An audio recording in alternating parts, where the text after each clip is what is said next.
Hello lovelies and welcome to this week's video. So with the veil thinning as we lead up to Samhain or Halloween in a month and a half, a lot of us talk about working with our ancestors and calling upon them, giving them thanks with Maybound coming up, communicating with them, having ancestral magic where we have them there for protection or for an energy boost, things of that nature. But there are so many ways that we can work with ancestral work that is not just about that, but also our healing and talking about why it's important, as well as curses, which that's open to interpretation. But regardless, it's all very, very important, especially with the veil thinning. It's even more so, and with all the planetary commotion and retrogrades at the moment, healing of any capacity is extremely important right now. So first, why do we work with our ancestors? So we work with our ancestors to not only give us a boost or to help guide us and for ourselves, but also to heal our bloodline and not continue certain cycles, break certain barriers that might have been in the way for various generations, various curses, etc. But like I said before, our ancestors protect us, they warn us of danger, and they teach us things. They're our call of wisdom. So there's so many different ways that we can work with them. But healing and breaking certain barriers and curses are also important. Before I go in, again, this is an intro video because this is going to be a little bit of a series so that I can spend more time on various aspects. But an example of like ancestral healing. So I've only done it on one side of my family because I use the other side to call upon more so for like that power and that protection. Not like power, but like, that added little boost, for them to be there to help me with guidance. And that's on my mom's side. But on my dad's side, 3 years ago, when I went through my big split with my son's father, where it was a lot of abuse and trauma, and I already had trauma before meeting this person, and which also includes my father's death when I was 3, which was intentional. But I was trying to break that cycle and those barriers and that generational, in therapy terms, it'd be like the generational trauma, and in this situation, ancestral trauma. And I wanted to break that and stop the cycles because I felt like a lot of the reason why I was having so much of these same cycles in my life reoccur was because I hadn't let go or healed from my dad. But it wasn't just my dad. I also had to forgive his mother. I had other people that I needed to heal, and I cut certain people from that family out. And it all is because in order for me to break the cycle that happens within my family on that side and the mental health and all that kind of stuff, I had to do this very, very emotional ritual, which I just came up with on my own that time. I called upon, I cried, I let it out, I journaled, I did the whole shebang. It was a cleansing. And I mean, you should do it more than once because it doesn't it just break like that. But it was very healing for that time being. And I'm still now going on to the other side because even though it's on both sides. So to talk a little bit about just generational trauma quick, if let's say your great-great-grandmother had a ton of trauma happen to her, the DNA actually like stores and it changes, like your body stores the trauma and all that and the way, and it changes your brain chemistry, and then it can carry on genetically, like this little piece of DNA changes. And when somebody is going through trauma or high stress while pregnant, that can also carry over into the child, and then it goes on for generations. So there is a cycle of generational trauma, and there's also a learned aspect of it as well, but there's so much healing. So whether it's coming from a place like that, whether it's coming from a place of, you know, you just had a narcissistic parent, whether it was because you believe that your family has a curse, whatever the situation, there are ways to break this, and that's what we're going to work on. We're also going to talk about working with the ancestors in the positive as well, because there are. So must-haves for work, crystals and herbs for working with ancestors, just in the basics. Obsidian, which I do include in my Samhain kit for this reason, actually. So black obsidian, selenite, amethyst. Usually I explain why each one, but again, this is an intro video. I don't want to make it too long. Lapis lazuli. That would be more for when you're doing more of the honoring and working with that bloodline, but not necessarily healing. It helps you to connect to it, but you want to make sure that you have some type of grounding stone with it. Anyways, so bloodstone and then smoky quartz as well. And then herbs, mugwort and wormwood I use in the products for this type of stuff too, which is all in the Samhain. Mugwort, wormwood, bay leaves, tobacco, pine, and rose. So now, before I go in, I'm going to tell you about a book that some of the information will probably be used for in the future, is The Witch Wound, Healing Ancestral Trauma and Rebuilding Community in the Age of Increasing Patriarchy and Divisiveness. I would really recommend looking at some of the reviews because it sounds great, and I look forward to reading it, and hopefully it will help during this series as well. So now let's get into the actual basics of healing.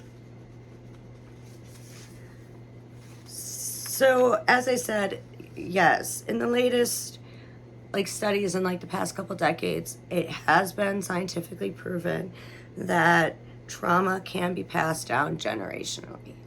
I know a few decades ago they thought it was only because kids would grow up in those homes, and as people would say nowadays, ACE scores would have been high and they learn these behaviors, but it's actually put into the DNA. So I want to again remind you of that. So trauma can be passed down from generation to generation. It can also be within one family or on both sides of the family and all sides throughout various generations. It could be part of the collective memory within the genes from all areas of your DNA, or it could just be one line. Some more extreme examples of how this generational trauma can be brought upon is people from Holocaust survivors or from the slave trade, things of that type of nature, where it's extreme pain, where a collective group of people and their lines of the people that survive now carry this change within the DNA. And as I said, it can be transmitted through pregnancy. That's why we hear things such as in utero and infancy trauma. That does not always, sure, to be diagnosed, the mother has to have been going through something while pregnant or while the baby was young, or the baby had to go through something. But when we're talking in terms of ancestral trauma, instead of using the word generational, which would be, when I say generational, it's more in the actual clinical mind, and then in the generational I'm using more of ours, or the ancestral, but in ancestral it doesn't necessarily have to be that. It can just be whatever. So it can be, that can happen, but again, it also happens to the DNA. So in future videos, I'll explain how it can kind of show if it's a generational trauma, things of that type of stuff, in a more in-depth thing. But like I said, this is the intro. Again, a couple of examples of ancestral trauma could be a family might just be emotionally numb, and they aren't very emotional beings. So another could all have trust issues, so the majority have trust issues. So those are just examples of how it would kind of come out. Symptoms of ancestral trauma, there's emotional and physical, and it's very obviously similar, or actually is symptoms of actual trauma. It does begin with the first person that experienced the trauma within your family. So anxiety, panic attacks, trouble sleeping, night terrors, nightmares, feeling disconnected or confused, experiencing intrusive thoughts and flashbacks, withdrawal from others. And that's the first generation. Then the second generation would have direct transmission from these interactions and have seen them and get the same type of side effects as listed above, or indirect, in which they're more likely to have different type of symptomology that isn't as extreme, but they might get like anxiety, nervous system reactions that they cannot explain, all that kind of stuff. It also leaves us when there's been repeated traumas within our family line, within our ancestry, it can cause, it raises your likelihood of getting PTSD yourself, because two people can experience same events. One might end up with an acute stress disorder that's temporary, or like acute PTSD, takes care of it, all good, no symptoms, no problems. Or maybe they don't really have any issues at all, they just go see it, like they just kind of learn how to cope naturally. Now another person who's more susceptible, which generational or ancestral trauma can make you more susceptible, just like if your family member has an anxiety disorder, you're more likely. Well, you're more likely if someone, especially someone from your direct family, has experienced trauma, to end up with PTSD and a longer term of, or a more severe form of PTSD. You're more likely to have more of the extreme symptoms. You're more likely to have more and more occurrence. It's just like how if a person is abused or assaulted in some way in their youth, their chances of something like happening as an adult, sadly, is higher if they have not coped or dealt with it. It's the same way with our family trauma, our generational trauma. And that's why it's important for somebody within the line to break that. That's the key part here. You must break it, or it's just going to continue. Just like being the individual that I just mentioned.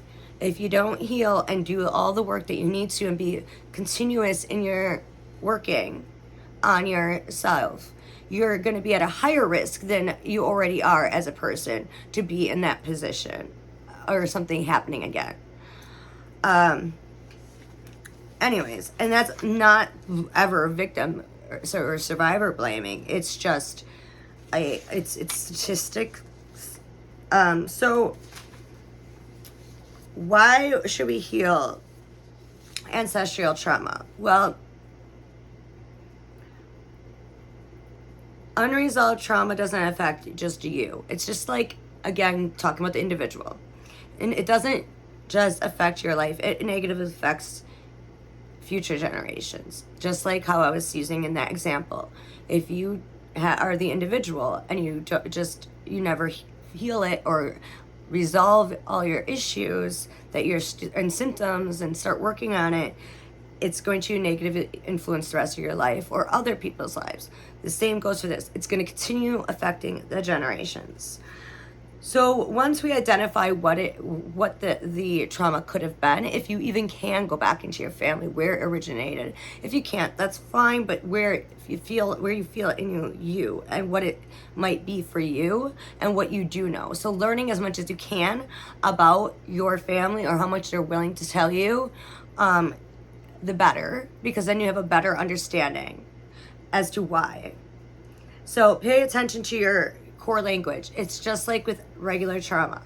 Like, what are you saying? What kind of beliefs do you have? What is it that you're saying about yourself in that moment, right? Like, I don't deserve to live. I hate myself. I'll go crazy if I do this. That's what we mean by your core things. So you write down that core thought And then you start identifying a problem within your life. Because again, we're trying to break the generational. So write down a problem in your life right now that's been disrupting and causing certain core thoughts like this and core beliefs and self-defeating behaviors. Write how it affects you. Ask yourself, if the feeling or symptom I have never goes away, what could happen?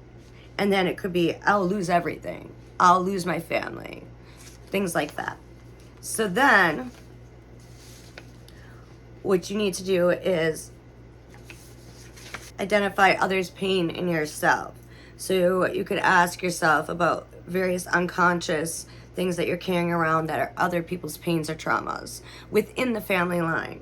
So could you be feeling this way or behaving this way, carrying the grief and pain for someone who came before you? Does what the problem that you're describing match up with the actual feeling that you're having? Are you experiencing things that are out of context for your actual situation in your life? So then the next step is releasing the trauma. Once you identify if it belongs to you or if it belonged to the past, because if it belongs to you, it belongs to you, but it's still part of that generational, and it's just adding on. So then visualize your family member once you identified where it came from. So if it's you, it's best to look at someone that you see in your family line that you feel very connected to, who is very similar to you. If it is not your pain and it's definitely from another generation, visualize that person and standing in front of you and have a conversation with them. Tell them whatever. Tell them about the pain you're feeling. And then start imagining the pain and releasing that pain that didn't belong to you, because it doesn't belong to you. So, for example, 3 generations ago, someone could have been raped. Then they had a baby. That baby ended up being your grandmother. Then your grandmother ended up being abused. Then your mother was born, or your father. And then there you are. And you look back and you see, okay, this is rooted way in. And so that would be something that you could look at too as an example. So then the 4th step would be creating personal healing affirmations. And again, I'm going to go more in depth with each of this in its own video because I'm just doing a intro. So sometimes the simple act of linking our pain to an unresolved trauma in our family can be enough. But sometimes the awareness of what happens required additional work to bring about a release. So releasing affirmations, which again, I'll go into in a future one. And then the last thing I just want to quickly touch on, and I'm going to actually in the next video talk more about this. And then in the following one, I'm going to go in depth on that healing ritual that I was just talking about. But this will also be going into a ritual itself too, but I just want to touch on it due to time. Ancestral curses. So ancestral curses are curses that would have been put on a family member generations prior, and it's affecting our lives and everyone else in our family's lives from the beginning. So it's not a trauma that happened that set everything off in motion, but an actual curse. So typically, people that suffer from ancestral curses will know that there is such a family curse. But however, that's not always the case. There might be stories that have been passed down from family to family, like, oh, your grandfather was in such and such and opened up this when he shouldn't have, and ever since then we've had bad luck, and our family's been continuously just failing at everything ever since then. Like, it's just bad luck. So like so that could either be bad luck or it could be a curse, but regardless, there's obviously some form of bad luck being driven in each part of the family's generation. So we will get more into that in the next video and talk about why ancestral curses can actually be really hard to break without doing continued work. So again, this was just an intro. So to review, generational or ancestral trauma is really important, and curses to heal from, especially given that now we're in the thinning of the veil, when we are going to be, a lot of us, working with our ancestors, or honoring them. And even if you honor your family members that have given you personally trauma, or have not been the greatest of people, that's okay that we do that. But we still, as people and witches, need to break those that generational trauma, curse, whatever the case might be, for the future generations, as well as for our own well-being overall. And the more that we heal, and the better that we are mentally and physically and spiritually, the more power and boost we ourselves can bring into our own daily magical work and rituals and manifestations and everything, because we can't do our best if we are not at our best. All right, so that's all. Thanks. Talk next time.